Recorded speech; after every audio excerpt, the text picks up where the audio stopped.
Hello and welcome to the Jazz History Database. Today is February 10, 2015. My name is Professor Rich Falco. I'm Director of Jazz Studies at WPI, Worcester Polytechnic Institute in Worcester, Mass. All jazz historians have a deep interest in the roots of the earliest jazz or jazz groups, as they were known. And there were so many different styles, but we can trace at least the history of jazz to one very influential stream, and that's the marching band, or the parade band, as they were known.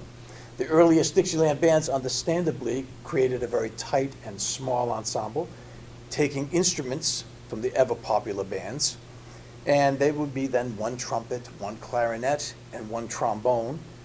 The tuba was enlisted to play the two-beat of the march, and harmonies were provided either by piano or guitar or banjo. But what about the drummers? Think of the array of drummers that are part of a marching band or a parade band. Through innovation and ingenuity and ultimately design and manufacture, an array of percussion instruments were assembled to create a type of one-man band where a single drummer could play several instruments simultaneously. One drum company from Worcester, Massachusetts, brought much of the design and manufacture of the American drum kit, as it became known. And this is seen by musicologists as the only uniquely American instrument. This brings us to our guest today, Jeremy Esposito. Jeremy is president and director of operations for Walberg and Auge. This historic company was founded in 1903 and did much to help develop the American jazz drum kit, or trap kit. This is roughly the same kit used by drummers of all styles of American music and which has been disseminated throughout the world. Walberg and Auge is now registered as a nonprofit corporation for historical and educational purposes. Please help me welcome to the Jazz History Database, Jeremy Esposito. Hi, my name is Jeremy Esposito, and I am now the proud new owner of Walberg and Auge. I researched the company, and no one had owned this company for over 35, 36 years, and so many innovations have happened throughout the company's existence that I just felt it was something that should be brought back and celebrated and brought to everyone's knowledge of the great innovations that they created and manufactured and sold.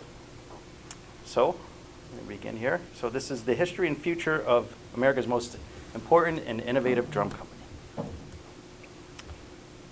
Okay, who is Walberg and Auge?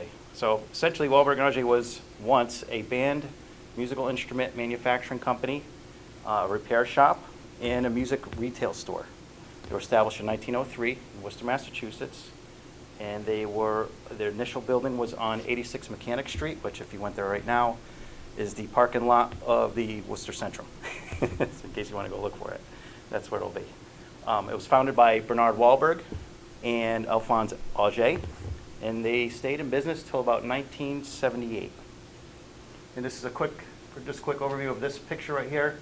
This is 86 Mechanic Street around 1920, 25. And you can see this sign right here, Walberg and Auge Drums. That's a blow-up of this sign right here, and right in this area would have been where they manufactured drums. Okay, before we talk about Walberg and Auge, let's talk about where the manufacturing of musical instruments and drums started in Worcester. So drum making initially started in Worcester around the 1800s. It was the home of George Bemis, who patented the first snare drum stand and the first early versions of the snare drum wires. Worcester was also the home of Isaac Fisk, who manufactured band instruments for the Northern Army in the Civil War. He mainly manufactured cornets, sax horns, and tubas, and his work was known to be the best of its time. And I will connect that with the word perfection that Walberg and Auge would use to describe their instruments. I believe that's where the standard of quality came from, was from Isaac Fisk. In 1887, Fisk retired and sold his business to C.G. Kahn, one of the largest band instrument manufacturing companies in the United States at that time. And at that time, two instrument repairmen, Alphonse Auge and James R.S. Taylor, worked at the Kahn manufacturing facility and repair shop in the Worcester area. Kahn discontinued the Worcester plant in 1898, and the repair shop continued as Taylor and Auge for 5 years. And October 1st, 1903, Taylor sold his half of the business to Bernard Eric Walberg, and Walberg and Auge was born. Now, the reason why there's a question mark here is because I cannot find a picture of Alphonse Auge.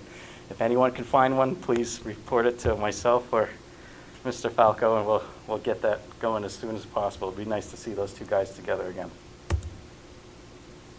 All right, a little bit about Bernard Walberg. He was born in Sweden, April 19th, 1877.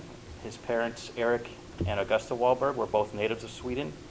The Walbergs came from very hard times. They basically moved to the States to escape famine and rebellion.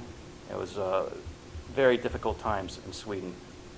And so in 1882, at age of 5, Bernard and his parents migrated to the city of Worcester, Massachusetts, and Bernard received his education in the Worcester Public Schools. Only after a few years of schooling, Bernard went to work as an apprentice in a local organ factory. Another one of his jobs was working in a steel mill.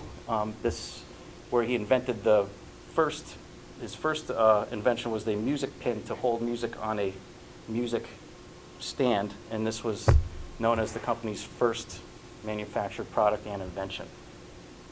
He became a professional trombone player and worked in a various number of brass bands and vaudeville acts and amusement parks and theater orchestras.